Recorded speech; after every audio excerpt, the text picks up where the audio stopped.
Daxili İşlər Nazirliyində qarışıqlıq başlayıb. Nazirlikdə çoxsaylı polislər işdən çıxır. Özləri TikTokda geniş şəkildə paylaşıblar. Nazirlik istəmir ki, işdən çıxan polislər TikToklarda çöplətsinlər.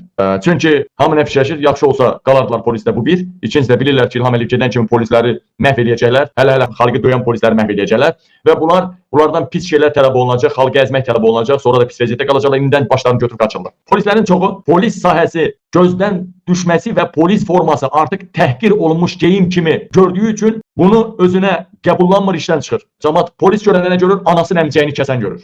Peysər görür, peysər. Vəssalam. Bunun bir adı var. Bir çoxu üzərinə qoyulan aylıq pulu çatdıra bilmədiyi üçün işdən çıxır.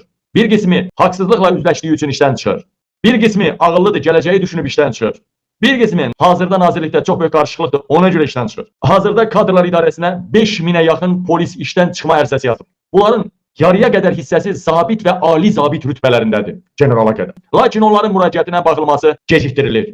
Vilayət Eyvazov bunların hamısını işdən çıxarmaq istəmir, ehtiyat edir. Planlanıb ki, daxili qoşunların polis orqanlarına, bu polislər gedir bir yandan, daxili qoşunlardan polis orqanlarına cəlb edilməsi gələcəkdə böyük xalq ayaqlanmasının qarşısını almağa planlanıb. Həm də polisdə işçilərin sayı getdikcə azalır, onun yerini doldurmaq üçün daxili qoşunlardan istifadə edilir. Eyni zamanda polisin səlahiyyətlərinin böyük bir hissəsi daxili qoşunlara verilibdir.